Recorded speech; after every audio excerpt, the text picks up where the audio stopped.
Aparte, vamos a continuar el estudio del libro de los Hechos. Hoy tuve el placer de estar por Rosario, así que sobredosis para que Eunice, que no tienen otra que bancar doble horario. Dice, otra vez. Muy bien. Libro de los Hechos, capítulo 18, comenzamos hoy. Mientras disfrutamos la historia de la iglesia primera. Y ahora pasamos, mi asistente no colocó no, pero yo vi que lo tenía, no, está bien, no pasa nada. Lo anduvo probando primero y después dije, ya lo tiene el hombre ahí. Yo no soy... no pasa nada. Y vamos a ver a Pablo en Corinto, vemos ahí en la cruz, en esa estrella roja, Corinto, y un poco hacia el costado, hacia lo que sería vuestra derecha, Atenas. Porque Pablo se ha trasladado 75 kilómetros al sur-oeste y está ahora en Corinto. Pasamos de la ciudad de los sabios, la ciudad de los académicos, la ciudad de los pensadores, a la ciudad cool de la época, ¿no? La ciudad opulenta, rica, la divertida. Una especie de Las Vegas y París, ¿no? Ciudad con dos puertos, gran comunicación en la época comercial. Tenía un puerto de un lado y de otro lado, donde ustedes ven que está como una pequeña península. Tenía mucho contacto cultural. Era una colonia romana, ya hemos hablado de lo que eso significaba. Allí vivían muchos soldados romanos. Era una ciudad que era una réplica de Roma. Era la capital de la antigua Grecia, conocida como Acaya. No era Atenas la capital de Grecia en aquella época, sino que era Corinto, que era una ciudad que de largo tiempo atrás había sido muy rica, luego se había rebelado contra los romanos la rompieron toda, después la volvieron a reconstruir. Era una ciudad, se le conocía como la ciudad de las 1000 prostitutas. Vayan sacando ustedes conclusiones de cómo era la cosa por ahí. Y corinticiar o algo así era la forma en que se aludía en el mundo antiguo a ser depravado e inmoral y poco confiables. Así que ahí vamos viendo la cosa. Era una ciudad de gran movimiento comercial y era nudo de contacto con la Europa y con el Asia, lo que nosotros conocemos como Asia, lo que era el Medio Oriente en aquella época. Así que bueno, Pablo se mueve hasta allí y encontró alojamiento con un matrimonio judío. Así que vamos a leer versículo 1 del capítulo 18 del libro de los Hechos. Dice, después de esto Pablo partió de Atenas y se fue a Corinto. Y habiendo hallado a un judío llamado Aquilas, natural del Ponto, recién llegado de Italia, con Priscila su mujer, porque Claudio había mandado que todos los judíos fueran expulsados de Roma, Pablo acudió a ellos. Y como eran del mismo oficio, permaneció con ellos y trabajaba, pues en su oficio era hacer tiendas. Corintio era una sociedad, como dijimos, multitudinaria, muy rica. Se había producido en el año 49 la expulsión de los judíos, que en realidad fueron expulsados debido a los grandes problemas que los judíos estaban causándole a los cristianos en Roma, por instigación de un tal Cresto, obviamente que era por Cristo. Y los judíos estaban allí persiguiendo a los cristianos, como es su costumbre en todo el libro de los Hechos, y hostigando la fe cristiana. Y bueno, se produjeron revueltas y los líderes políticos de la época no diferenciaban el cristianismo del judaísmo, y para ellos era un asunto interno, así que los echaron a todos.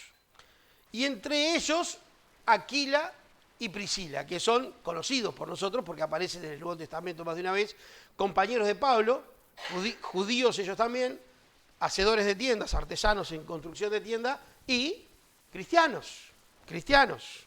Y lo que Pablo fue a hacer fue alquilarles una pieza. Es eso que significa que se encontró con ellos. Aquila es el nombre latín antiguo para águila. Y Priscila es el diminutivo de prisca, que significa viejo, antiguo. Así que era el águila y la viejita. Bueno, si lo ponemos en traducción, el águila y la viejita. Pero bueno, esos eran los nombres. Y allí estaban ellos. Esta ciudad multitudinaria y sumamente cool, divertida, en fin, inmoral, rica, opulenta, y colonia romana, obviamente era sitio, lugar, hogar de multitud de judíos, y había allí una importantísima sinagoga. Y providencialmente Dios hace que se encuentre con estos dos hermanos cristianos que además vivían de lo mismo. Así que Pablo se puso a trabajar para mantenerse. Ellos, al ser expulsados, se encontraban y se respaldaban mutuamente. Porque para un judío cristiano, ir con los otros judíos era complicado. Pero en una ciudad tan cosmopolita, tan moderna para la época y tan mundana, se camuflaban bastante bien los dos grupos. Así que se encontraron ellos. Y dice el versículo 4 y 5, y discutía en la sinagoga todos los sábados y persuadía a judíos y a griegos. Cuando Silas y Timoteo llegaron de Macedonia, Pablo se dedicaba exclusivamente a la exposición de la palabra, testificando a los judíos que Jesús era el Cristo. O sea que de domingo a viernes, mientras no venían sus colaboradores de las iglesias que él les había mandado a fortalecer, él estaba haciendo tiendas. Y los sábados se iba a adorar con los judíos, y cada vez que lo invitaban a predicar como foráneo, él testificaba de Cristo y probaba que Cristo era el Mesías judío. Y había allí una gran sinagoga. De hecho, la sinagoga donde predicó Pablo, esta sí, la auténtica sinagoga donde Pablo predicó y donde debatió con los judíos, fue encontrada hace unas cuantas décadas enterrada, y hay restos de ella. Se nos dice que la sinagoga era de judíos y de griegos, por lo tanto vemos dos cosas: que era una sinagoga grande y que los judíos habían tenido cierto impacto religioso en esta ciudad y que habían invitado a unos cuantos griegos que obviamente eran piadosos y temerosos de Dios, y tenían allí una cierta participación. Era entonces una sinagoga más abierta, como corresponde al mundo grecolatino de su época. Y él debatía con unos y con otros, y estaba allí, era una sinagoga que atraía a gente opulenta, como vamos a ver, y obviamente hombres de negocios se vinculaban con hombres de negocios, y no eran pocos los que tenían una posición social aventajada. Así que cuando sus compañeros trajeron una ofrenda de Macedonia, él abandonó el trabajo, no abandonó a Aquila y Priscila de vivir con ellos, de alquilar la pieza, pero sí se dedicó 100% a su trabajo. Cuando Pablo estaba en Atenas, Timoteo fue a él, ¿se acuerdan? Luego Pablo lo envió a Tesalónica, y en ese tiempo lo más probable es que mandó a Silas a Filipos. Entonces ellos volvieron a Corinto para informar sobre el estado de las asambleas. En este tiempo que él informó el estado de las asambleas, en este primer encuentro, es cuando se escribe el primer documento del Nuevo Testamento, la primera carta a los tesalonicenses, ¿no? Cuando recibe el informe de cómo estaban las iglesias en Tesalónica, él escribe esa carta, llena de gozo, llena de gratitud, llena de encomio, porque los informes habían sido muy buenos. 6 meses más tarde, estando todavía Pablo en Corinto, él escribe la segunda epístola a los tesalonicenses. En el periodo que estamos cubriendo se escribieron 10 epístolas del Nuevo Testamento. Así que podemos ver la acción de Pablo en la predicación y en la exhortación y pastoreo, porque las epístolas, aunque son profundamente teológicas, no son tratados teológicos, son epístolas pastorales. Versículo 6. Pero como ellos le contradecían y blasfemaban, sacudió sus vestidos y les dijo: la sangre de ustedes sea sobre su cabeza, yo soy limpio, y de aquí en adelante me iré a los gentiles. Bueno, la cosa se ve que no sé cuánto tiempo, pero algunos meses estuvo Pablo allí todos los sábados, y la cosa venía de debate, y cuando se acabaron los argumentos del lado hebraico, empezaron los insultos y la blasfemia. Y si bien nosotros vamos a ver a Pablo todo el tiempo dispuesto a alcanzar a las gentes, y siendo persuasivo, y siendo paciente, y siendo insistente, nunca el apóstol Pablo se lo ve con esta reacción, porque no toleró el insulto y la blasfemia, simplemente lo cortó. Cuando empezó eso, cuando no había argumentos, cuando las dudas ya no eran dudas o incredulidad que no sabe, incredulidad ignorante, cuando era simple oposición contumaz, digamos, o simple y blasfemia, él simplemente los rechazó. Y sacudió su túnica. ¿Por qué? Porque la sinagoga se entraba descalzo, así que no podía sacudir las sandalias porque estaban en la puerta. Entonces sacudió sus túnicas, como diciéndoles, bueno muchachos, hasta acá, Jesús había mandado sacudir las sandalias de aquellos que rechazaran de manera contumaz el Evangelio. O sea, cuando explicado el Evangelio, la persona no solo no se convierte, sino que además agrede al Evangelio y blasfema contra Cristo. Bueno, ahí se terminó el asunto. Ahí ya no hay que seguir. Por lo menos no siguió Pablo. Y creo que sobre estos asuntos Pablo alguna cosita sabe. Así que cuando vino el rechazo violento, él simplemente les dijo, bien, como ustedes quieran, está todo bien, a partir de ahora predico a los gentiles.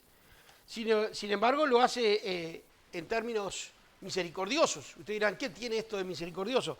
Bueno, si nosotros leemos de nuevo, el versículo dice, pero como ellos le contradecían y blasfemaban, sacudió sus vestidos y le dijo, la sangre de ustedes sea sobre su cabeza.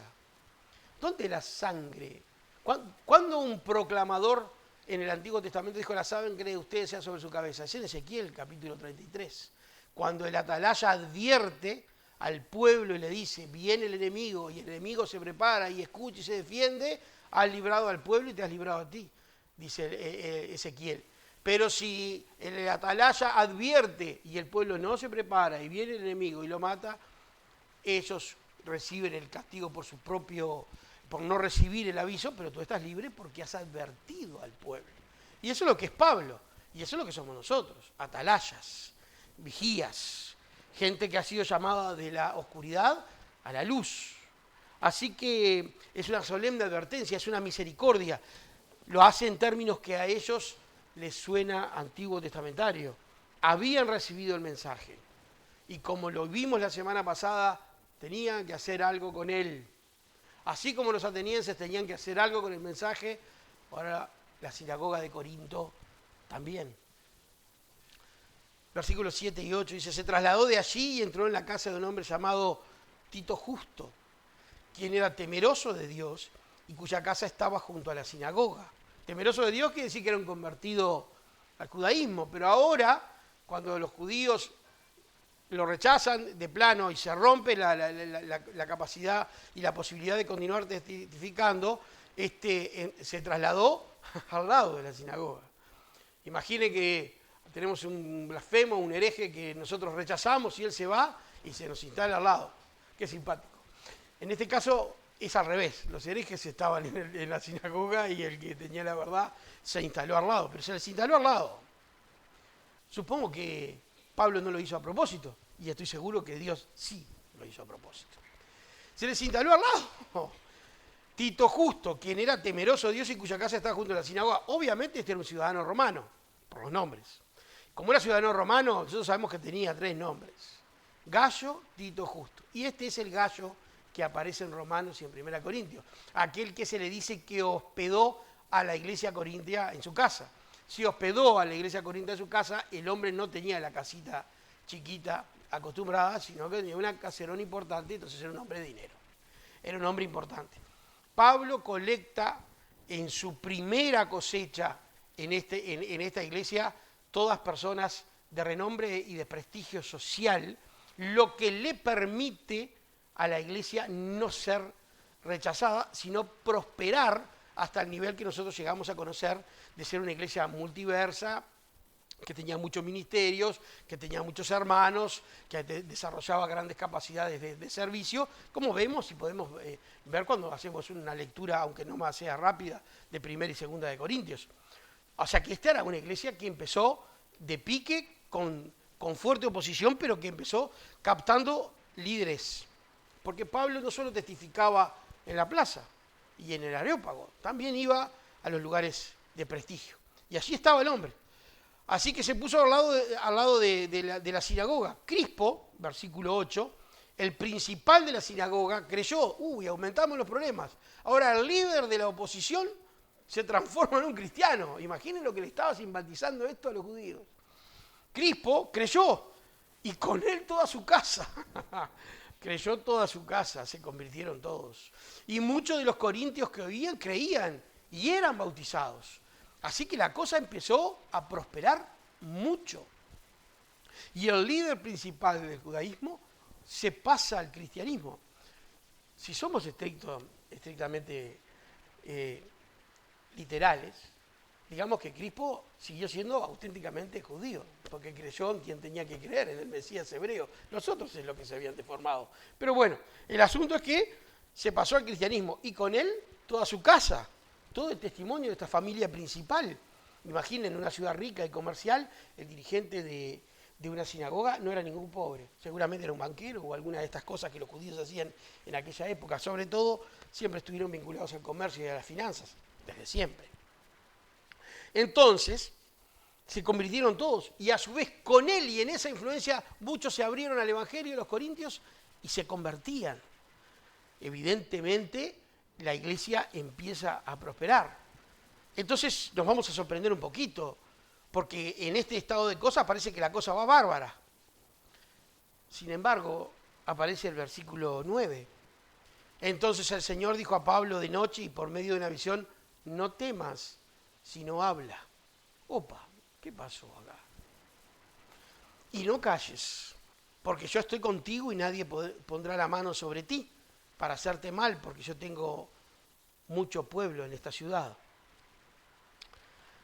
Aunque nos parezca increíble, y no tiene por qué parecernos increíble, uno porque a veces tiende a poner a las personas en un pedestal, pero las personas somos personas, y como personas tenemos nuestros puntos altos y nuestros puntos bajos. Y como sucede a menudo en el ministerio, una gran victoria como la de Atenas se sigue a un bajón. Pablo está viendo prosperar y sin embargo se deprimió y sintió miedo, porque las palabras de Cristo son claras, no temas. Tiene miedo. Y él lo confirma, esto, no es que lo estamos inventando porque se nos ocurrió hoy, lo confirma en 1 Corintios capítulo 2, versículo 3. Él dice, estuve con ustedes con mucho temor, con mucho temblor, con mucha debilidad. Estuve en el medio de ustedes débil. Y sin embargo, la obra estaba siendo hecha. Los principales de la ciudad, que eran básicamente soldados romanos de élite, que habían sido jubilados, lo veían a este judío sin prestigio, sin influencia política y sin fuerza, como un sujeto cualquiera que les estaba trastornando la sociedad. Ninguno que trabaja en la ferretería, que trabaja en la ferretería es importante ahora. Esa presión social, aunque nos parezca increíble, deprimió al apóstol y lo hizo temer que lo volvieran a golpear como ya había sufrido, porque el hombre, al fin y al cabo, era un buen hombre común y corriente. Y se deprimió, y se bajoneó, y se asustó. El desdén de los corintios, que eran gente orgullosa y altanera, lo golpeó. Los judíos no cesaban de amenazarlo de muerte diariamente, y obviamente esto le hizo mella en el estado de ánimo. Y le hizo tanta mella en el estado de ánimo que vino el Señor Jesús a fortalecerlo en la noche. Nada más y nada menos. En este contexto ocurre la palabra de aliento de Jesucristo para su siervo. Se puede dividir este versículo 9 al 11 en tres partes. Vamos a leerlo primero. Entonces el Señor le dijo a Pablo de noche y por medio de una visión, no temas, sino habla y no calles, porque estoy contigo y nadie podrá la mano sobre ti para hacerte mal, porque yo tengo mucho pueblo en esta ciudad. Pablo se quedó allí por 1 año y 6 meses enseñándoles la palabra de Dios. Lo primero que vemos es la orden de Jesús. Es un tono lacónico. No hay mucho vericueto. Son 3 órdenes concretas. No tengas miedo, continúa hablando, no te calles. Punto. En el mundo tendréis aflicción, pero confiad, yo he vencido al mundo. Claro, concreto, resumido. No tengas miedo, Pablo. Así que sabemos que Pablo tenía miedo. Continúa hablando. La tentación de Pablo era cerrar la boca. No calles. Seguramente Pablo quería empezar a retasear la cosa. Pero no. el Señor le dice, no lo hagas. Luego la promesa. La primera razón para no temer es que Jesucristo estará con él en ese lugar y lo defenderá físicamente y de la agresión física. Él le dice, nadie te va a poner la mano encima. Y ahí vemos el temor del apóstol. Nadie te va a volver a pegar. La segunda razón que no calles es porque te traje aquí, porque tengo mucho pueblo. Él debía predicar porque muchos creerían. Jesús le recuerda a Pablo que es instrumento de él para la salvación de muchos y que Pablo estaba en Corinto porque Cristo lo había mandado para salvar a los muchos que Jesús conocía y que los quería y quería ese instrumento. Entonces, queridos, aquí nosotros aprendemos la lección máxima del evangelismo. Cuando predicamos, no nos preocupemos porque la salvación va a llegar a los que deba llegar. Porque dice, no temas. Claro, Pablo veía toda esa oposición y decía, veía el crecimiento de la iglesia, pero no le parecía suficiente. Jesús dice, tranquilo. Yo tengo mucho pueblo, vos no lo ves, pero yo sí lo veo. Así que adelante.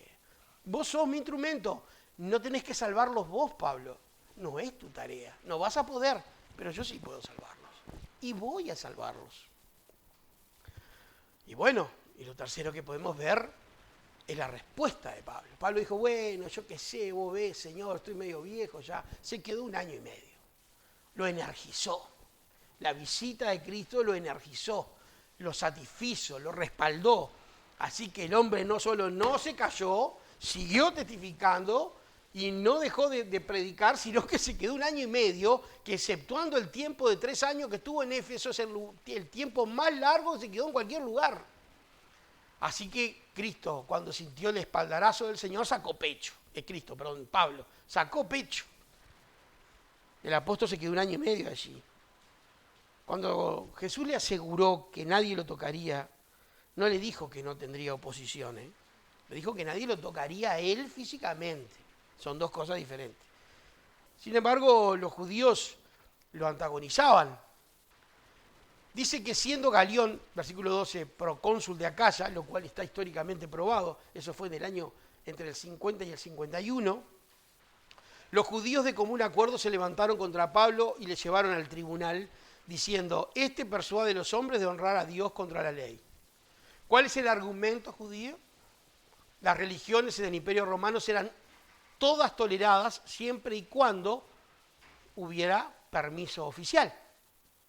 Para los líderes romanos, el cristianismo era una secta judía y por lo tanto estaba permitido. Y los judíos van y dicen, estos no son de nosotros y es contrario a la ley lo que están haciendo. Pero cuando Pablo iba a abrir su boca para defender su derecho, Galión dijo a los judíos, si se tratara de algún agravio, de un crimen enorme, judíos conforme a derecho yo los toleraría. Pero ya que se trata de cuestiones de palabras, de nombres, de su ley, véanlo ustedes mismos, yo no quiero ser juez de estas cosas. O sea, no hubo ningún quórum. Él les dijo, muchachos, ustedes son todos judíos. Este es judío, vos sos judío, ¿qué más? Yo esto no tengo nada que ver. Esto es un asunto de ustedes. Y dejó a los atacantes sin asunto. Y como los judíos no podían agredir a Pablo, porque Corinto era una ciudad que estaba bajo la ley democrática griega, quedaron sin asunto y sin opción. Siempre es mucho mejor para el pueblo cristiano sistemas de gobierno que permitan la libertad y la diversidad. Porque en esa libertad nosotros prosperamos sin golpes. Cuando no la hay que predicar igual y hay que prosperar con golpes. Pero es interesante que tomemos nota que no podemos, como cristianos, apoyar organizaciones políticas que tienen base autoritaria y que en el fondo, si pudieran, nos prohibirían predicar el Evangelio, porque sucede vez tras vez, vez tras vez. Así que abramos los ojos y veamos cómo Dios colocó esa salvación legal que los judíos quedaron atados de manos. Él les dijo, miren muchachos, esto no, esto es un asunto religioso, es un tema de ustedes, en particular, trátenlos ustedes. No tengo nada que ver. Y con ese comentario del juez, los judíos no pudieron hacer nada. Obviamente no lo podían tocar a Pablo, porque estarían cometiendo ellos un crimen. Siempre una sociedad que tiene resguardos y habeas corpus, que son ideas cristianas, que se han puesto en la legislación de los países, siempre son mejores que aquellos que tienen mesías berretas, que vienen a salvar al pueblo, pero que lo que en realidad pasa es que se afanan toda la plata del pueblo y después prohíben la libertad individual. Cuando no hay libertad individual, no hay libertad para adorar. Así que tomemos nota. Bueno, dice el versículo 16, y los expulsó del tribunal. O sea, se acabó la reunión con el juez. Entonces todos tomaron a Sóstenes, pobre Sóstenes cobró, que no era judío, el principal de la sinagoga, y lo golpearon delante del tribunal, perdón, que no era judío, que no era romano, y lo golpeaban delante del tribunal, y a Galión ninguna de estas cosas le importaba nada. Claro, lo agarraron los judíos, lo agarraron al pobre Sóstenes, que era el líder, la bronca era tan grande que se dieron palos entre ellos. Pero Galión no lo detuvo, no podían atacar al que habían cuestionado, porque eran asuntos legales de menor cuantía. Cristo cumplió a cabalidad y brevemente la promesa a Pablo, nadie te va a golpear, nadie te va a tocar. Así que seguí predicando. Y así fue como de esta manera la iglesia empezó a prosperar. Dice el versículo 18, pero Pablo, habiéndose detenido allí muchos días más, se despidió de los hermanos e iba navegando a Siria. Sabemos que los muchos días más es 1 año y medio, hasta que la iglesia se desarrolló muy bien y se diversificó. Y con él iban Priscila y Aquilas, la viejita y el águila. En Cencrea se rapó la cabeza porque había hecho un voto. Esto es común en los judíos. ¿Qué opinan ustedes que sería, cuál sería el voto? Es especulación, no hay nada para probarlo. Yo no tengo ninguna duda que era que si la obra prosperaba y él salía indemne, se iba a cumplir el voto. Para mí, el hombre hizo ese pequeño voto al Señor y ahora se rapó totalmente, porque Dios lo había cumplido a cabalidad. Cuando Pablo abandonó Corinto, dejó una iglesia grande, poderosa e influyente. Cristo fue sumamente fiel con el apóstol y no lo criticó porque se deprimió, no lo criticó porque se bajoneó, sino que le dijo, tranquilo, yo estoy contigo. Eso, querido, nos dice a nosotros. En nuestras luchas, en nuestro trabajo misionero, Él nos dice, tranquilo, tranquilo, yo estoy contigo, tranquilo. La oposición solo va a llegar hasta donde yo lo permita. Y solo van a hacer lo que yo quiera que hagan, no más. Nunca vas a sufrir solo o sin propósito o de manera que yo no me di cuenta que te están atacando, porque nunca estás solo en este asunto. Pablo fue consolado grandemente. Y supongo que cuando él se tomó ese barco y miró para atrás en Corinto y vio la delegación de la iglesia que seguramente lo fue a despedir, dijo, qué increíble que es este Jesús.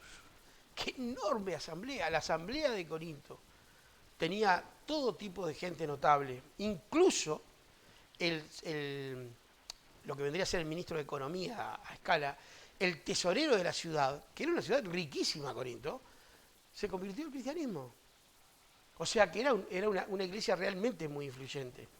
Después, como era tan influyente y era tan rica y estaba tan llena de cosas, pasaron lo que pasaron, vinieron las pruebas que vinieron, pero el asunto no es ese este día. El asunto es cómo Dios le cumplió totalmente a su siervo. Y cómo es natural que después de dar varias batallas y después del enorme pico ministerial del discurso ante el Areópago, el apóstol, aún viendo, se sintió sin fuerzas, porque en este trabajo no es en nuestras fuerzas, es en las fuerzas del Señor. Llegaron entonces a Éfeso, otra gran ciudad, y los dejó allí, y entró en la sinagoga y discutía con los judíos. Ya era el Pablo de siempre, estaba recargado, había cargado las pilas y estaba full. Pero a pesar de que ellos le pedían que se quedara por más tiempo, no accedió esta vez, sino que se despidió y dijo, otra vez volveré a ustedes si Dios quiere. Y de hecho, sí volvió, por supuesto, y se quedó 3 años. Y zarpó de Éfeso. Y habiendo arribado a Cesarea, después de subir a saludar a la iglesia, descendió a Antioquía, de donde provenía, cerrando así el segundo viaje misionero del apóstol. Y después de haber estado allí algún tiempo, salió a recorrer en orden la región de Galacia y Frigia, fortaleciendo a todos los discípulos. Es increíble, Pablo parece que tiene pila alcalina en vez de corazón y piernas. Sigue y sigue y sigue y sigue y sigue y sigue y sigue y sigue, porque llegó, estuvo un rato, descansó y luego salió.